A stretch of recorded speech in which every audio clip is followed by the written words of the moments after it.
I'm Charles Compton. The Doolittle bombing raid on Tokyo in April 1942 changed the Pacific War. Hoping to prevent similar attacks and perhaps destroy America's aircraft carriers, the Doolittle raid convinced Japan's Navy to risk an invasion of Midway Island. Instead, the U.S. Navy surprised the Japanese and destroyed that fleet's air arm.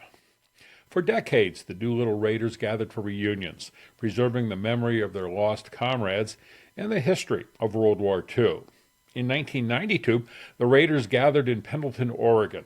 Lieutenant Colonel Richard Cole was General Jimmy Doolittle's co-pilot. Do you find that folks today remember men like you did as well as, say, they did 30 years ago? Are people aware of World War II and what it was about? Not very much. It seems that people have forgotten. I don't know whether you noticed the people that were here today to this ceremony. The majority of them were our age or older, the majority of the people. You didn't see any youth, but I guess they're all in school anyway. Does that bother you? Well, it bothers me a little bit from the viewpoint that I would think that if they would find out one thing, what war was like, that they would work as they grew older to try and avoid wars. But it also would give them a sense of patriotism to see somebody that had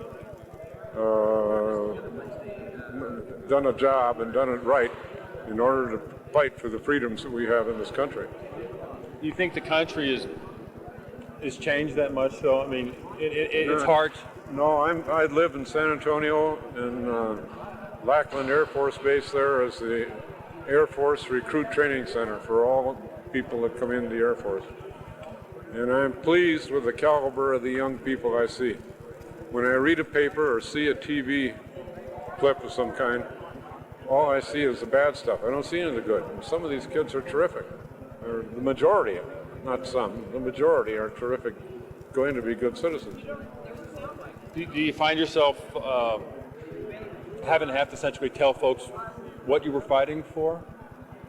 I don't think the schools put enough emphasis on not just World War II, but the wars that have been fought by this nation since it's been founded. They somehow seem to emphasize other things. Maybe it's the educators know more about this than I do, but I always believed in sort of reading, writing, arithmetic, and history, and what you could learn in history you could use to somewhat affect the future. The Doolittle reunions stopped in 2013 and Colonel Cole died in 2019. The Japanese refused to believe large land-based bombers could take off from a small aircraft carrier. President Roosevelt said Doolittle and his men had taken off from Shangri-La. I'm Charles Compton.